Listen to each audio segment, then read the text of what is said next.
Hai, namaku Chris. Sering gak sih kita merasa capek banget kerja?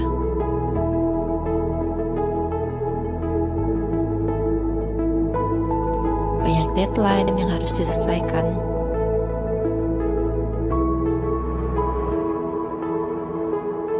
Tapi, untungnya aku selalu ditemani sama Platinum yang membuat aku stay fokus and stay hydrated.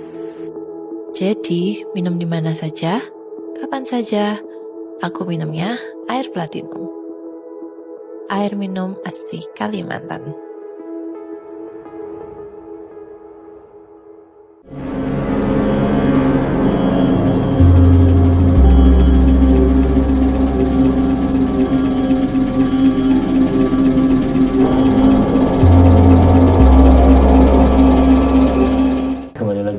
Jangan sendirian.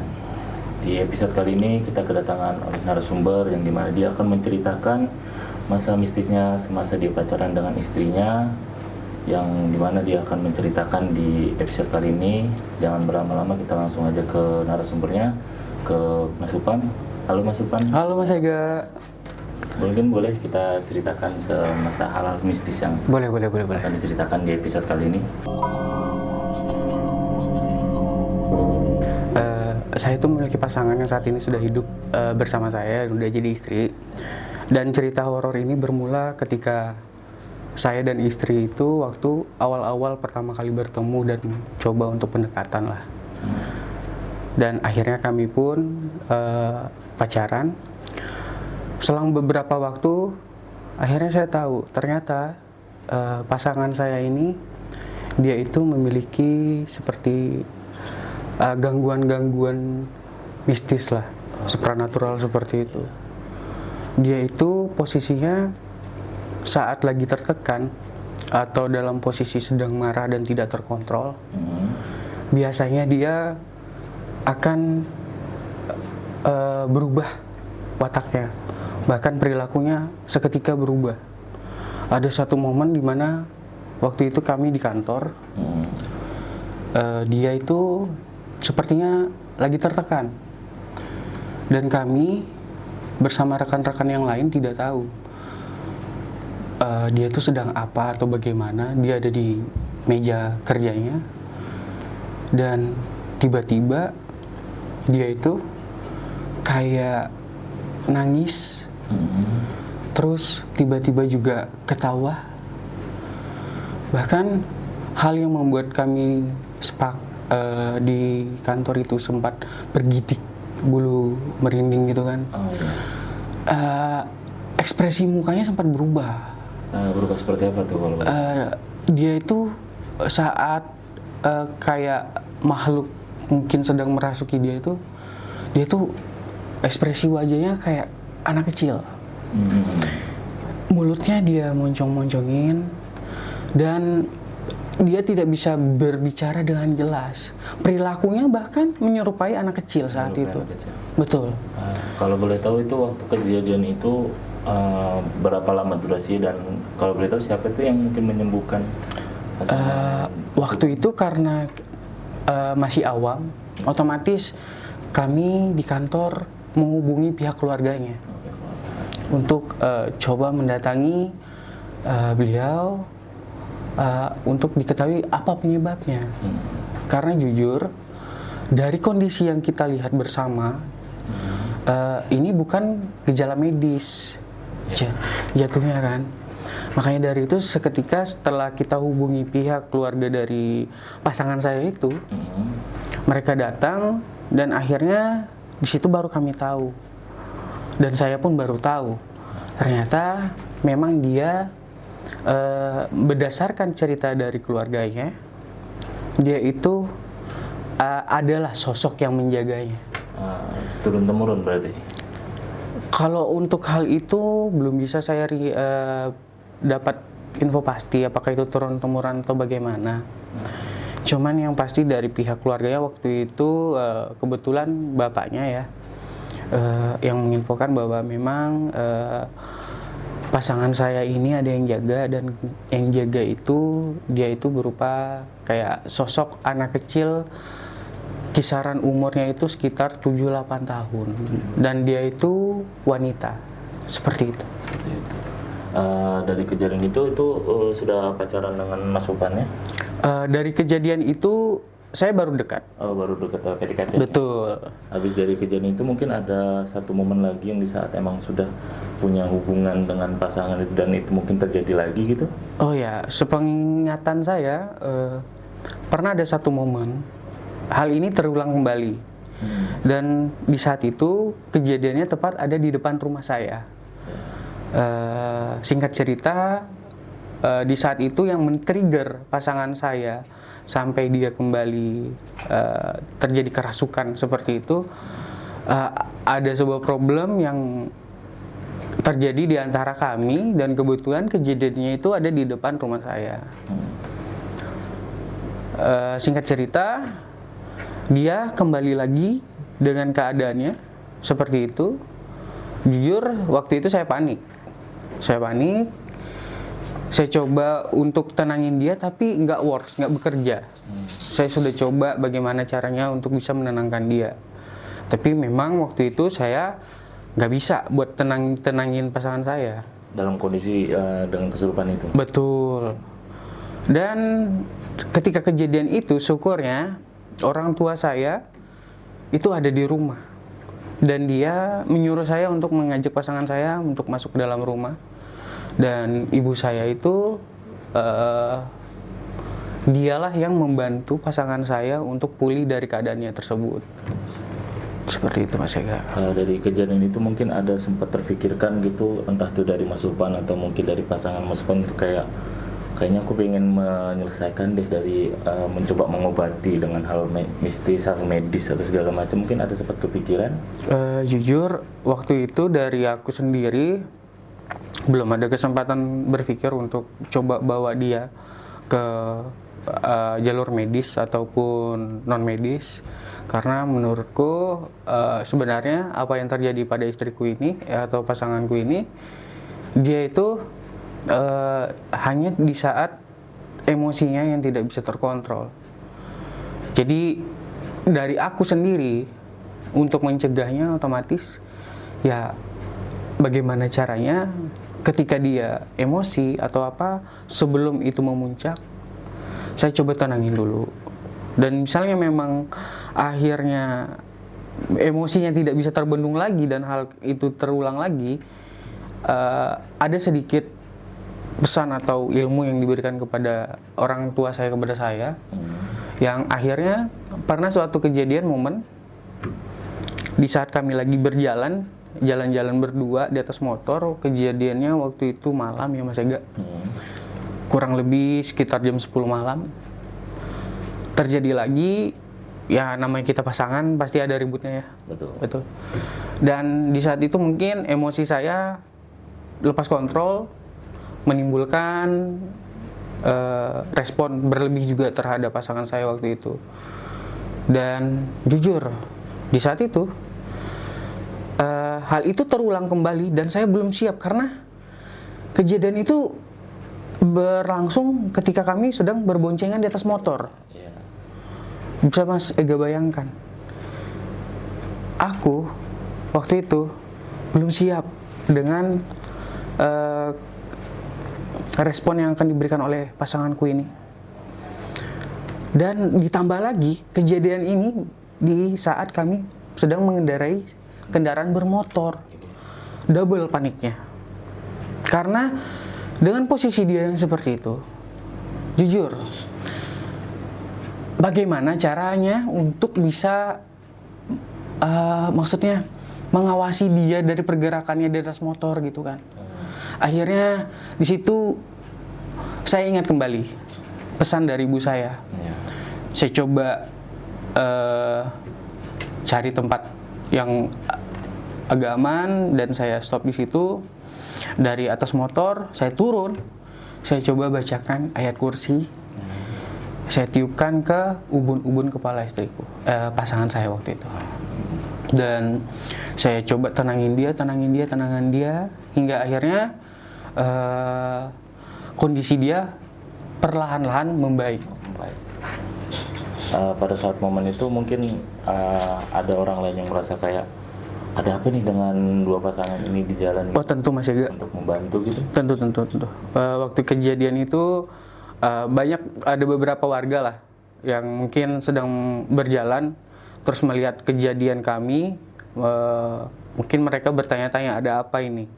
Dan akhirnya ada beberapa warga yang coba singgah dan menanyakan terkait kondisi serta kejadian apa sebenarnya yang terjadi. Dan di situ untungnya saya dan pasangan saya pun sudah bisa saya normalkan kembali, dan di situ saya jelasin kepada warga-warga yang bertanya bahwa bagaimana kondisi istri saya. Dan setelah dari itu para warga yang mendengar dari penjelasan saya, mereka pun akhirnya dapat memaklumi dan mungkin mengerti kondisinya. Atau mungkin ada gitu kayak satu warga yang dia tahu kalau ini kesurupan atau aku harus membantu atau gimana? Untungnya waktu itu saat warga mulai datang, kondisi istriku itu sudah mulai berangsur baik gitu. Mungkin ceritanya akan berbeda ketika warga datang dan melihat posisi istriku atau pasanganku waktu itu dengan kondisi yang biasa kami lihat di kantor. Ya kan, seperti yang saya jelaskan di awal tadi Mas Ega. Kalau Mas Supan sendiri atau mungkin pernah melihat sosok yang anak kecil yang ada di belakang pasangan Mas Supan, atau pernah melihat atau bagaimana? Jujur alhamdulillah sampai hari ini saya orangnya itu bukan dibilang meremehkan atau skeptis atau gimana ya, cuman sepanjang hidup saya belum pernah melihat sosok-sosok seperti itu. Cuman kalau misalnya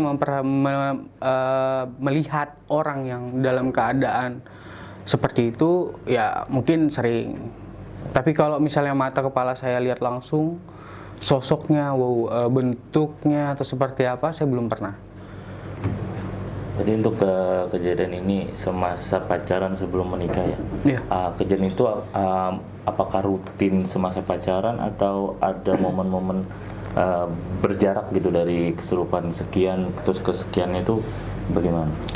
Ya itu tadi, karena saya udah tahu pemicunya apa, tentunya hal ini itu akan terjadi apabila pasangan saya dalam keadaan posisi tertekan, marah, atau emosinya tidak bisa dikontrol. Dari pengalaman saya selama bersama dengan dia, kejadian ini sudah berlangsung kurang lebih ada sekitar 7 atau 8 kali. Yang terakhir itu posisi kami sudah menikah. Kami sudah menikah dan kembali lagi di dalam hubungan tidak semua berjalan lancar, pasti ada masalah. Jadi kembali triggernya di situ, ada sebuah masalah dan akhirnya dia kambuh lagi. Padahal setelah kami menikah, sebenarnya bisa dikatakan di usia pernikahan kami ini kan sudah 6 tahun ya. Dari 6 tahun usia pernikahan kami ini bisa dikatakan dia itu 3 atau 4 tahun awal kami menikah, kami tidak pernah mengalami hal-hal seperti itu. Sampai akhirnya ada kejadian terakhir dan itu lumayan gila sih menurutku. Boleh ceritakan gila seperti apa tuh yang karena terjadi? Mungkin ini nggak tahu bentuk dari penjaganya yang benar-benar pengen ngejaga dia, atau memang penjaganya itu udah muak juga dengan kelakuanku. Karena selama ini saat pasanganku itu kerasukan atau bagaimana apapun sebutannya itu, saya belum pernah melihat dia berbicara. Hanya mimik. Betul, hanya mimik, hanya pergerakan. Tapi momen terakhir ini, jujur, di situ saya orangnya nggak begitu mau ambil pusing lah dengan kejadian ini ya kan, dengan kejadian-kejadian seperti inilah maksudku. Tapi setelah melihat itu, saya agak merinding-merinding juga, dan saya berharap ini nggak kejadian lagi ke depannya. Soalnya waktu itu pasangan saya, waktu dia kerasukan pertama kalinya, saya mendengar suara dari sosok yang ada, yang dirumorkan ada di belakang dia. Kalau boleh tahu tuh apa tuh yang ingin si penunggu itu menyampaikan? Sebenarnya kayaknya kurang etis. Ya. Kalau misalnya saya sampaikan di sini, karena saya juga menjaga perasaan dari keluarga istri, dari istriku, dan sebenarnya dari kalimatnya bisa saya simpulkan bahwa apa yang disampaikannya itu betul terkait dengan permasalahan yang ada di saya. Dan kata-katanya dengan usianya yang dibilang masih 8 tahun cukup pedas di telinga saya. Seperti itu Mas Ega. Berarti dari kejadian itu adalah satu momen yang sangat wah banget Mas Supran rasakan. Betul sekali Mas Ega. Dan Mas Supran merasa kayak dari kejadian ini aku untuk nggak lagi deh melakukan hal-hal yang seperti ini. Tepat sekali. Atau mungkin ada momen lain di saat sudah menikah terus merasakan hal-hal mistis dengan pasangannya?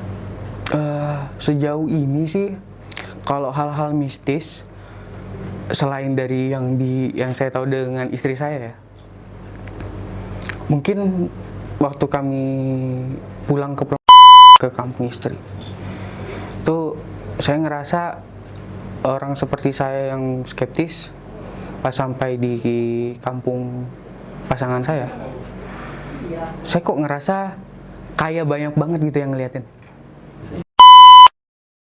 Tapi posisinya gak ada orangnya. Dalam artian rumahnya cukup besar posisinya waktu itu, tapi saya ngerasa kok saya mau jalan kemana atau ke WC kah atau gimana. Di dalam hati ya, tapi jujur saya sudah bilang tadi, saya belum pernah ngelihat secara langsung bagaimana sosoknya, bentuknya seperti apa. Tapi yang namanya kita manusia ada sensor-sensor yang kayak bulu kuduk gitu atau kayak gimana. Bahkan banyak juga yang bilang katanya walaupun kita tidak bisa melihat, kadang di ujung mata itu kayak ada bayangan atau apa, siluet seperti itu. Tapi jujur waktu itu saya nggak ngerasain dan nggak ngelihat lah ya, cuman hatinya nggak nyaman aja. Sempat ceritakan tentang hal mistis yang di kampung. Betul. Mungkin hal-hal lain mungkin yang pernah Mas Supran rasakan tuh apa lagi? Oke. Jadi kalau pengalamanku di kampung, kebetulan kampungku tuh di kalau nama kampungnya sendiri itu Larong. Dan kejadian mistis ini itu di saat aku berusia sekitar kelas 2, kelas 3 SD lah. Di kampungku itu kebetulan aku tinggal bersama dengan kakek dan nenekku. Dari cerita-cerita saudara-saudaraku yang pernah tinggal di situ, mereka bilang kalau di rumah kakek itu memang terkenal banyak banget penunggunya.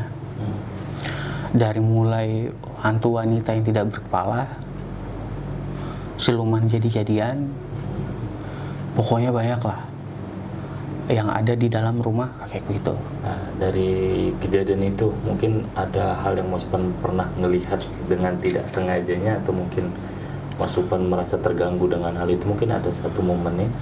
Jadi ada di satu momen ketika waktu itu malam, dan kebiasaan di kampungku itu waktu itu kalau malam setiap kali kami ingin tidur, listrik itu dipadamkan dan hanya menggunakan lampu teplok.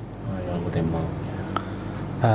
Aku pernah suatu malam saat pengen keluar dari kamar dan menuju ke WC, waktu itu saya coba untuk bangunin nenek.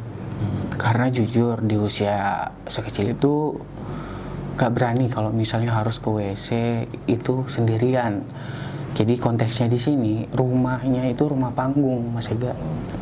Dan untuk pergi ke WC otomatis dia itu ada di bawah. Di bawah dari rumah. Jadi kita harus keluar dari rumah untuk menuju ke WC.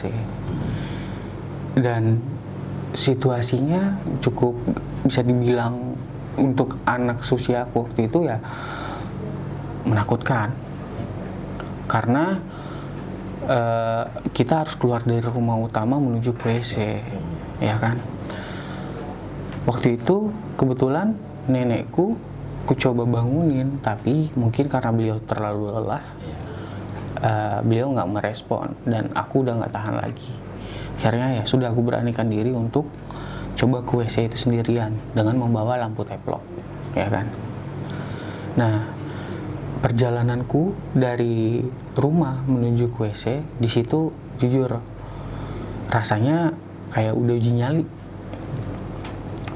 karena dalam perjalanan itu bisa dibilang jaraknya mungkin dari rumah ke WC ada 5 meter lah, nggak cukup jauh. Tapi dengan seusia aku waktu itu sudah cukup buat merinding ya. Di waktu itu tuh seingatku ketika aku sudah di WC, posisinya memang aku lagi pengen BAB. Ketika aku di WC, aku ngedengar suara hewan seperti babi yang lewat gitu. Terus suara aneh lah yang nggak bisa ku deskripsikan. Tapi bagiku sih itu sudah merupakan gangguan ya. Jadi mencoba mengganggu masukan. Jujur sangat mengganggu. Di usiaku yang sekecil itu jujur nggak mungkin kalau kita nggak takut. Betul. Ya kan. Nah, dan setelah selesai pun pas aku balik itu nggak kalah mencekam. Apa itu yang terjadi ketika Mas Upan selesai dari toilet itu untuk balik ke rumah? Jadi seingatku ketika aku ingin naik ke rumah, aku coba untuk menutup pintu, terus menuju ke kamarku. Tapi sekelebat gitu, kayak ada suara tapak kaki. Mencoba untuk melihat sumber suara itu? Di benakku waktu itu kayaknya enggak deh. Enggak coba untuk mencek. Saya lebih untuk kayaknya kakekku. Berpikir positif. Tapi setelah aku masuk ke kamar, kakekku ada di situ. Ada di kamar. Dan nenekku pun ada di kasurnya. Jadi dan posisinya kami cuma bertiga di rumah itu. Ada berpikiran hal apa gitu tiba-tiba langsung masuk, apa dong ini? Waktu itu belum terpikirkan. Saya langsung coba tidur. Tapi keesokan harinya saya tanyakan ke kakek dan nenek. Apa tuh jawaban? Respon dari mereka mengatakan bahwa udah gak usah dianggap. Kalau misalnya besok ada lagi, jangan ditegur atau jangan diapa-apain, langsung aja masuk ke kamar. Mungkin ada cerita menarik yang bisa aku sampaikan nih Mas Ega. Apa tuh? Jadi waktu di kampung itu, mungkin kalau kita di Palangkaraya atau di Kalimantan, terkenal dengan sosok Kuyang. Ya, Kuyang, betul. Kuyang itu kan bisa dibilang sosok wanita yang hanya kepalanya saja dan organ-organ tubuhnya yang terbang. Nah, kalau di tempatku di kampungku, kami juga memiliki hal seperti itu. Tapi dengan sebutan berbeda dan jenis kelaminnya juga beda. Kalau di tempatku kami menyebutnya dengan sebutan popo. Popo. Dan kebanyakan yang popo ini dia itu laki-laki dan sudah berumur. Betul. Tujuan si laki-laki ini menjadi si popo ini tuh untuk apa? Kalau dari sepengetahuan cerita-cerita dari keluarga, yaitu sejenis ilmu hitam. Berarti kurang lebih 11-12 tujuannya sama seperti Kuyang yang ada di Kalimantan. Betul. Tapi mereka itu ada yang satu kampung di tempatku itu, dia bersosialisasi dengan warga. Warga pun tahu bahwa dia adalah seorang popo. Tapi entah mungkin sudah ada peraturan atau bagaimana, saya kurang tahu. Yang pasti dia tetap diterima di wilayah tersebut dengan catatan saat dia melakukan ritualnya dia harus pergi ke kampung sebelah. Oh, di luar kampung. Di luar kampung tempat dia bertempat tinggal. Si popo ini sama kah? Dia mengambil si anak bayi ini atau mungkin ada hal lain yang dia ambil? Kalau kita setauku dan berdasarkan cerita dari kakek dan nenekku, lebih ke hewan ternak. Oh, hewan ternak. Betul. Yang diambil untuk darah-darahnya. Iya. Oh, berarti mungkin ada dari si nenek kakek itu mungkin pernah kejadian melihat atau terjadi, entah itu hewan ternak yang ada di kampungnya itu? Kalau yang hal seperti itu udah bukan apa ya, maksudku di daerah kami memang biasanya kalau ada hewan ternak yang meninggal dalam keadaan tidak wajar sudah bisa dipastikan itu ulah dari salah satu popo. Seperti itu, Mas. Oh, berarti si popo ini sudah dianggap lumrah oleh si masyarakat yang ada di daerah itu, dan masyarakat menerima asalkan tidak di kampung tersebut. Sepengetahuanku seperti itu. Untuk popo sendiri di era sekarang apakah masih ada di kampung maksudnya? Saya kurang tahu ya, karena posisi itu saya alami dan merasakan, bahkan saya sempat berkunjung ke rumah popoknya juga, karena memang mereka-mereka yang disebut popo ini mereka yang laki-laki yang sudah berumur, dan kadang biasanya di rumah mereka hanya tinggal sendirian. Jadi kalau dari pengalamanku waktu kecil, kami yang tinggal di kampung sering main di rumah popo. Karena bagi kami yang anak-anak, sosok popo ini dia itu memang suka dengan anak kecil. Jadi bagi kami dia itu apa ya, menyiapkan kayak snack-snack, terus kalau kita mau nonton di rumahnya itu boleh gitu kan, karena memang di kampungku waktu itu orang-orang yang punya TV itu kan bisa dibilang beberapa gitu kan, yang punya parabola lebih tepatnya lah. Kalau sekarang kan sudah ada segala, kalau kita dulu di kampung tuh pakai parabola yang gede gitu, Mas. Jadi karena dia memiliki itu, jadi banyak anak-anak sepantaran yang sering bermain di rumahnya, karena memang kalau dia sebagai warga sosoknya sangat baik gitu. Untuk ritual sendiri popo itu apakah ada hari-hari tertentu atau emang setiap malam dia melakukan berubah wujudnya menjadi si popo ini? Nah, untuk info itu saya kayaknya belum bisa dapat info pastinya, Mas. Yang pasti saya pernah bertemu, dan dari keluarga sering juga bilang jangan sering-sering ke sana. Seperti itu. Tapi kalau terkait bagaimana dia melakukan ritualnya, terus ataukah ada hari-hari tertentu dia menjadi seperti itu, saya belum bisa dapat infonya sih yang kayak gitu sih, Mas. Atau di kampung mungkin ada pernah kejadian di saat kan tadi si popo ini diterima dengan masyarakat itu di kampung itu. Adakah satu momen di mana orang yang menjadi popo ini melanggar persyaratan itu dan mengambil hewan ternak yang ada di kampung itu? Kalau dari sepingat saya dan selama saya ada tinggal di sana, sosok popo yang saya kenal itu belum pernah melakukan hal tersebut. Tapi saya kurang tahu juga apakah jauh sebelum saya ada di sana pernah ada hal seperti itu. Saya juga belum dapat ceritanya. Cuman cerita yang saya dapatkan yang seperti saya sampaikan di awal tadi. Berarti setelah dari kejadian yang hal kesurupan yang sangat wah tadi, sampai dengan saat ini udah jarang sekali terjadi itu lagi. Betul. Udah jarang saya temuin lagi hal-hal yang di luar nalar seperti yang saya alami terakhir kali bersama pasangan saya. Karena ya sebenarnya kalau menurut saya sih semua itu kembali lagi ke orangnya ya. Kalau misalnya dia dekat sama Tuhannya, terus dia juga bisa menjaga dirinya melakukan hal-hal yang baik, pasti hal-hal buruk juga bakal jauh dari dia kan. Sangat menarik sekali cerita mistis Mas Upan ya. Terima kasih Mas Upan atas kehadirannya. Cerita cukup menarik, mungkin itu aja. Terima kasih. Thank you Mas Ega.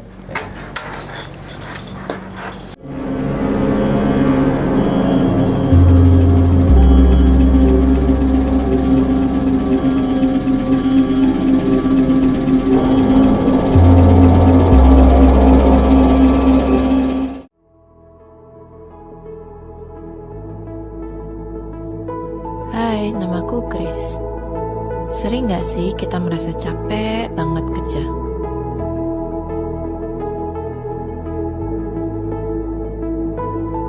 Banyak deadline yang harus diselesaikan.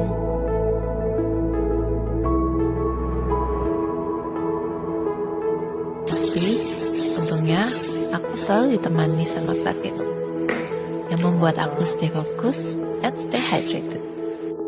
Jadi, minum di mana saja, kapan saja, aku minumnya air Platinum. Air Minum Asli Kalimantan.